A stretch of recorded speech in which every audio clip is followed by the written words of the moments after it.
Bienvenue une fois de plus, mesdames et messieurs, sur Women TV Talk Show, la télévision de la femme. Nous sommes de retour avec une toute nouvelle production. Ce jour, nous allons parler du bien-être et de la santé mentale.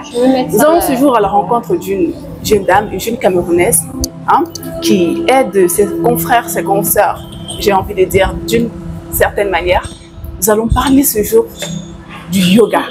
Quels sont les bienfaits que peut avoir cet art dans la vie de la femme?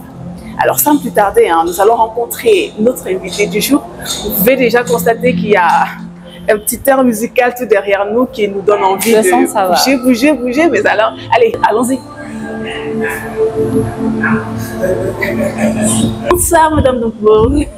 Bonsoir. Comment vous allez? Super bien. D'accord. Nous sommes ravis que vous ayez bien. Alors, nous sommes chez vous ce jour. Nous sommes venus faire un petit cours de yoga, si vous permettez, bien sûr. Oui, je permets. D'accord. Alors, comment ça se passe? On s'installe où, parce oui, que nous, on est prêts à tout essayer. Sur les tapis, Ok, d'accord. sur les nattes surtout. Ok. D'accord. On va faire du yoga.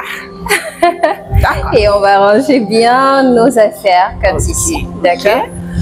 Et venir au devant de son tapis. Venir au devant de son tapis. Voilà. Fermer les yeux et se détendre. Ok. Ressentir le corps depuis la plante des pieds jusqu'au sommet de la tête.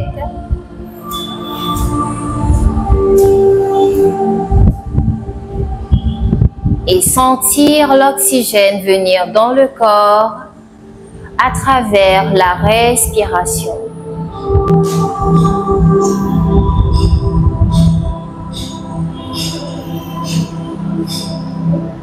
On va prendre le temps d'être avec soi-même,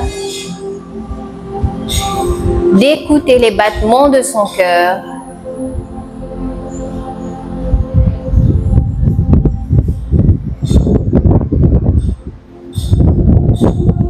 de rester dans le présent.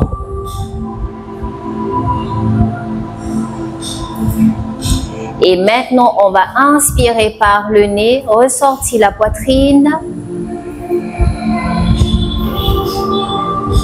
Par la bouche, on va expirer lentement. On travaille avec douceur, avec beaucoup d'amour envers soi-même. Inspiration, la poitrine ressort.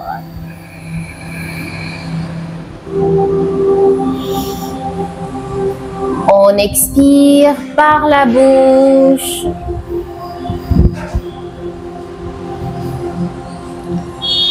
Inspiration, la poitrine se gonfle tout doucement. Allez, on ouvre les yeux, on lève bien les bras. Good. Et on va plier les genoux, descendre vers l'avant jusqu'à toucher le tapis tout doucement. Alors, je pense qu'il faut. On y va. Inspiration, on lève les bras. On lève. On ouvre la poitrine. Expiration, on descend vers l'avant, plions les genoux. Inspirez, levez les bras. Allez ouvrir la poitrine. Welcome back, mesdames et messieurs. On se retrouve après quelques petites minutes d'exercice de yoga. Nous sommes en présence du coach Michel Dormo. Bonsoir coach. Bienvenue sur Femme d'Impact. Merci Jeanne, merci beaucoup. Et comment dire, je m'appelle Michel Dormo et je suis coach de yoga depuis 2000, on peut dire 17 comme ça.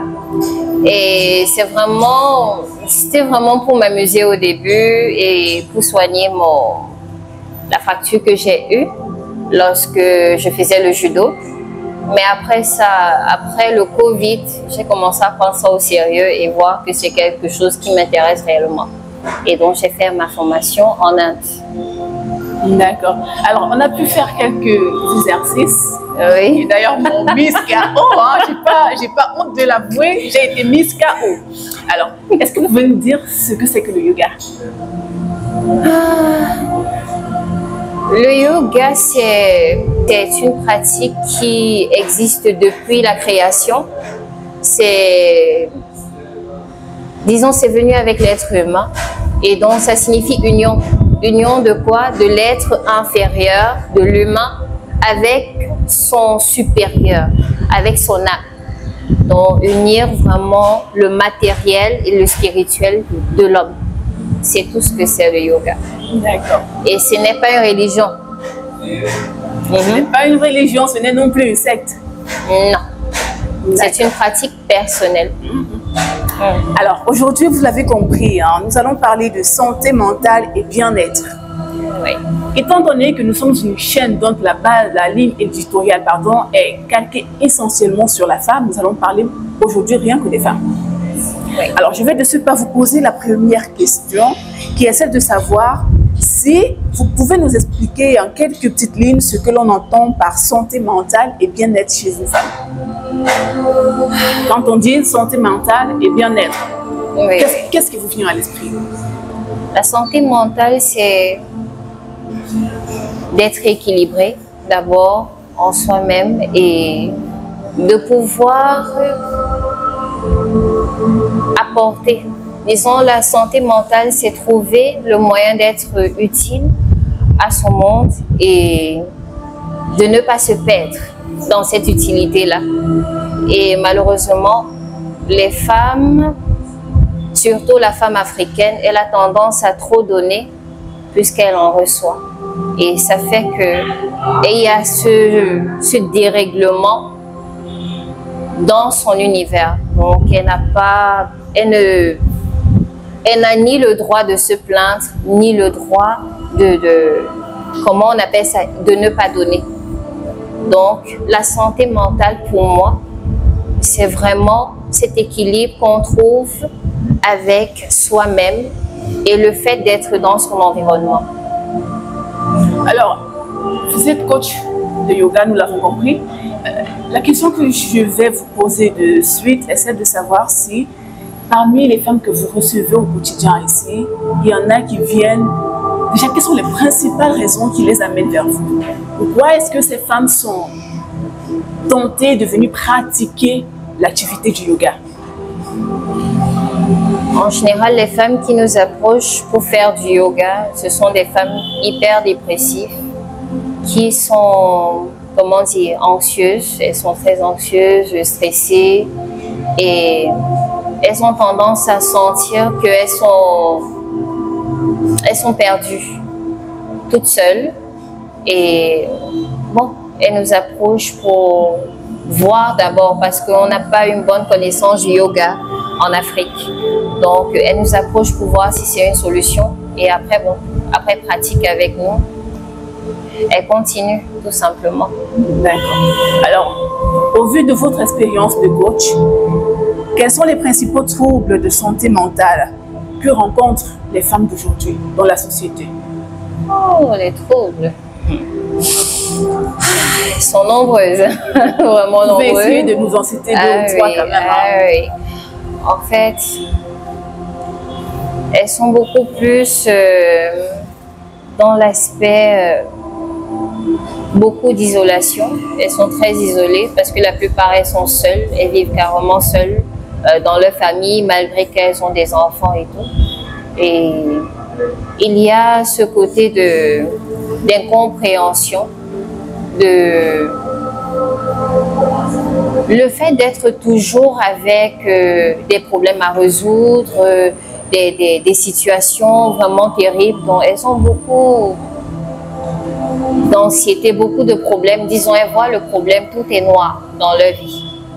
Et elles ne comprennent pas qu'il y a d'autres solutions qui peuvent être là.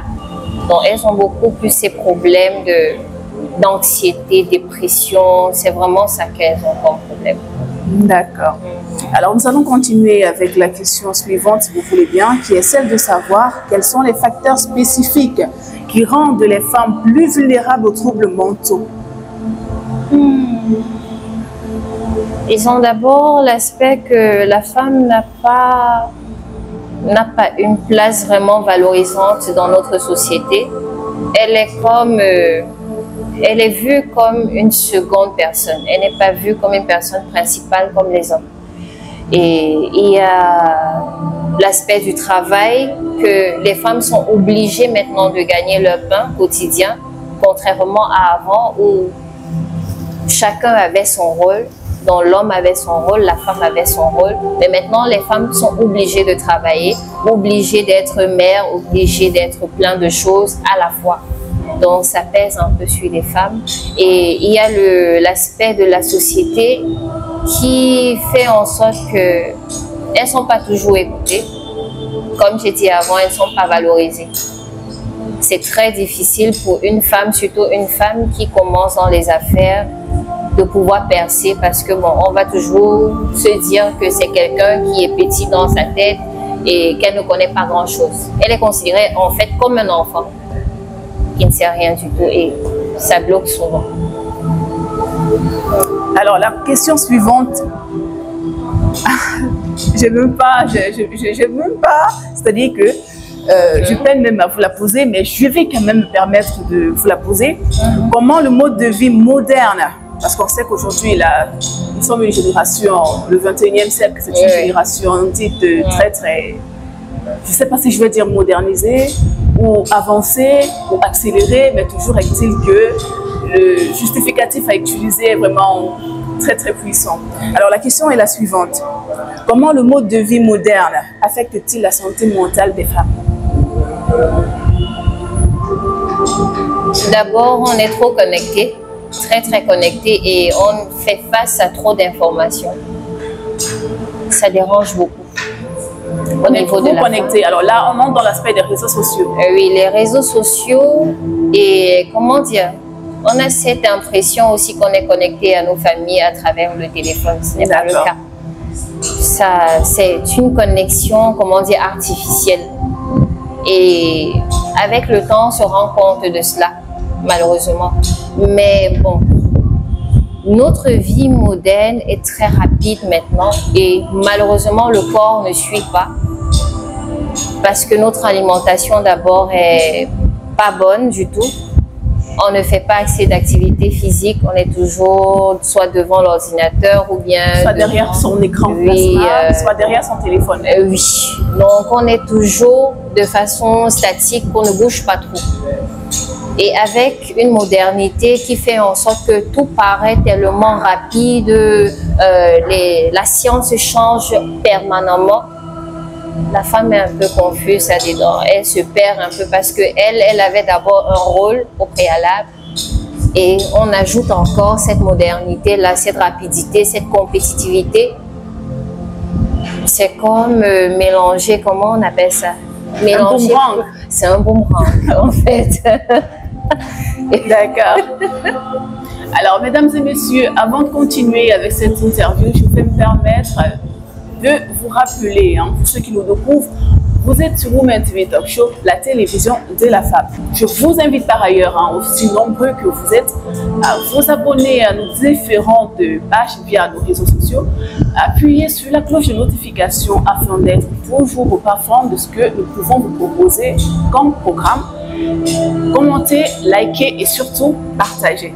Alors, coach Ndongo, nous allons continuer notre interview si vous voulez bien.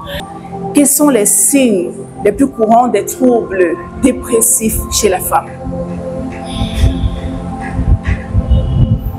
L'isolation est la première chose, beaucoup de plaintes et comment dire, elles s'effacent beaucoup. Elles aiment beaucoup les problèmes, disons, elles créent des situations vraiment troubles partout. Oui, souvent ça démontre vraiment qu'une femme, elle commence à voir ce déséquilibre mental qui vient tout doucement. Et elles sont comme... pour moi, j'ai constaté aussi qu'elles ont tendance à beaucoup parler des trucs de développement personnel. Elles postent un peu trop cela sur leur page et tout et tout. J'ai constaté que c'est souvent aussi un signe que quelqu'un est en train d'aller un peu trop loin de l'humanité. Je vais dire ça comme ça. Donc, on doit les ramener souvent vers des personnes positives. D'accord. Et comment est-ce que ça doit se passer le processus pour les ramener vers des personnes positives? Et déjà, quelles sont les solutions que vous proposez pour que ces troubles-là puissent être à jamais éradiqués des vies de chacune de ces femmes-là que vous suivez? Je vais me tourner beaucoup plus vers les familles qui puissent comprendre quelque chose. Quand ils ne voient pas leur tante, quand ils ne voient pas leur sœur, ou bien quand ils ne voient pas leur fille être comme d'habitude, disons qu'ils notent, qu'ils constatent des petits changements comportementaux envers leurs enfants, femmes, filles ou bien mamans, qu'ils essayent de leur approcher un peu, de causer avec elles, d'avoir la patience de les écouter, d'avoir la patience de causer avec elles. Parce qu'il suffit juste de ça pour constater que la personne a certains problèmes. Elles ont besoin d'amour. Et souvent, ce sont des personnes qui ont cette attention-là, qui parviennent à leur tirer et emmener vers le sport, ou bien le yoga, ou bien la natation, ou bien peu importe les activités, il faut qu'elles fassent quelque chose de physique. D'accord? De tout ce qui est physique et qui leur permet de se développer mentalement et émotionnellement. D'accord. Alors, s'agissant du yoga, quels sont les meilleurs moyens pour une femme de prendre soin de sa santé mentale à travers le yoga? Vous êtes coach de yoga. Quand une femme vient vers vous étant dépressive, qu'est-ce que vous, coach Ndogmo Michel, vous lui conseillez de faire? D'abord, je demande à la dame, à la personne qui vient pour comprendre le yoga, pour trouver une solution au yoga. D'abord, je demande quels sont ses besoins. Qu'elle s'exprime d'abord, qu'elle parle. Parce que parler déjà, quand quelqu'un parle, on comprend vraiment ce qu'il faut faire ou ne pas faire avec cette personne. Et ensuite, lorsqu'elle se débarrasse de tout ce qu'elle a dans le cœur, là, je demande qu'on respire. Donc, je tiens la main de la personne. Si elle a vraiment trop de choses dans le cœur, on tient les mains. Et j'aide la personne à respirer parce qu'il y a ce phénomène que quand on a des problèmes vraiment émotionnels très profonds, on ne respire pas bien. Il y a trop de peur, il y a trop d'hésitation même dans la respiration. Donc on tient les mains, on commence à donner des suggestions positives, détendre la personne au fur et à mesure, la mettre en confiance. C'est le premier point là-bas. Vraiment l'écouter et ensuite respirer. Les exercices viennent après. D'accord. Alors tout à l'heure, nous avons parlé de l'impact que peut avoir l'entourage dans la vie de ces jeunes femmes-là qui souffrent de dépression, j'ai envie de dire. La question suivante est celle de savoir comment est-ce que ces familles-là peuvent les aider. Ceux qui vous regarderont, ceux qui verront cette émission-là, quel est le message que vous allez leur passer? Si vous avez une femme, si vous avez une sœur, si vous avez une mère qui peut être dépressive, quelle est l'action que vous pouvez poser dans le but de l'aider à s'améliorer, dans le but de l'aider à, j'ai envie de dire, de la soulager en quelque sorte de cette dépression-là? Il faut les écouter. Écoutez-les vraiment, être présent et chercher vraiment les personnes qu'on n'a pas vues depuis. C'est très important. Écouter une personne, ce n'est pas forcément parler à la personne. Personne n'a besoin de conseils. On ne veut pas de conseiller. Tout le monde a sa solution dans le cœur. Le truc, c'est d'écouter la personne, d'être là, même l'embrasser, juste embrasser une personne là, comme si ça donne beaucoup. C'est plus que donner des conseils inutiles à une personne. Tout le monde a sa solution dans le cœur. C'est tout ce que moi je crois. Alors, on va continuer avec Madame Michel Ndogmo. notre coach de yoga, je vais de ce fait vous poser la question suivante. Quel est l'apport de l'entourage, de la famille dans le processus de guérison d'une femme dépressive? La famille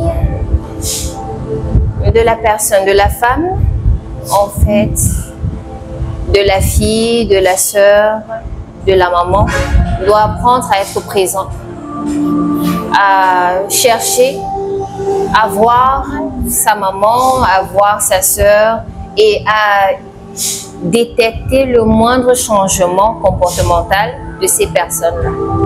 Parce que le moindre changement démontre déjà qu'il y a un changement mental, un changement émotionnel et peut-être, on ne sait pas. Essayez de causer avec la personne et essayez de donner le plus possible la positive attitude à cette personne-là. Merci coach. Alors si vous nous disiez, pour terminer, en quoi est-ce que le yoga est bénéfique pour l'épanouissement à la fois psychique, mental et même physique de la femme? Le yoga, parce que le yoga d'abord c'est 8, le Ashtanga Yoga par exemple, ouais. C'est 8 branches qui sont le Yama, le Niyama, qui font partie de la partie développement personnel de la personne. Il y a le Asana, le Pranayama. Les asanas, ce sont les exercices physiques que l'on fait, que tout le monde voit dans le yoga, c'est appelé asana. Il y a le Pranayama qui fait partie de la respiration, comment bien respirer, la respiration en fait ça nous aide à bien travailler notre mental, nous calmer émotionnellement et comment dire, voir des choses de façon, comment dire, comme elles sont, sans embellir ou bien sans mettre un plus là-dessus. Et il y a le Pratyahara, il y a le Dharana, le Dhyana. Ces parties sont maintenant la partie intérieure du yoga qui font en sorte qu'on travaille l'intérieur dans le mental et les émotions. Le Dhyana, c'est la méditation et le Samadhi qui est le dernier point du yoga qui est la réalisation. Donc, si quelqu'un fait ces exercices physiques, parce que le mal, comment dire, le stress, la dépression commence d'abord au niveau énergétique. Si on ne parvient pas à détecter cela rapidement, ça touche le physique. On commence à voir les nerfs, les problèmes de nerfs, le dos qui fait mal et tout. Donc, avec les exercices physiques déjà, on détend, on permet à ce que le corps physique puisse avoir cette énergie bien placée partout dans le corps. Et ensuite, en faisant les respirations, en faisant la méditation et tout, on parvient à réguler et le côté mental, émotionnel et physique du corps complètement. D'accord, merci pour ces explications.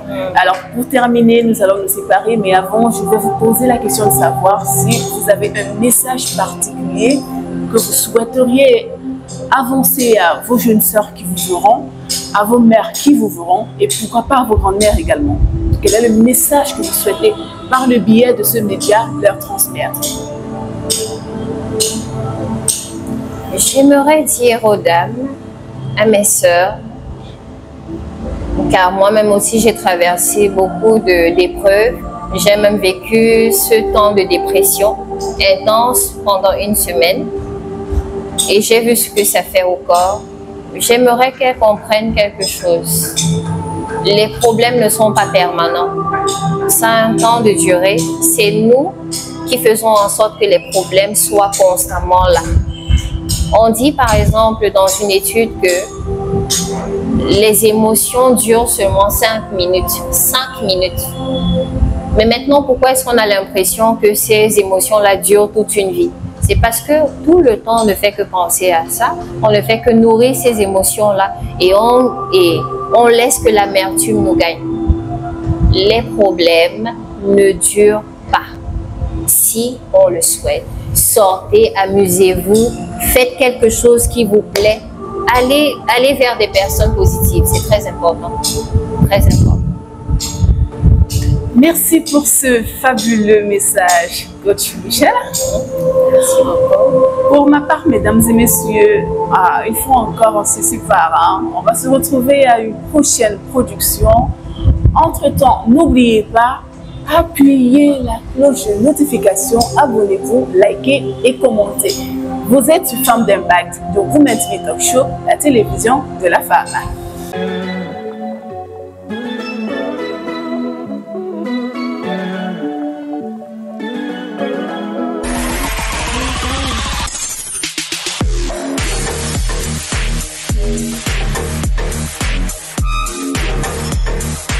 Thank you.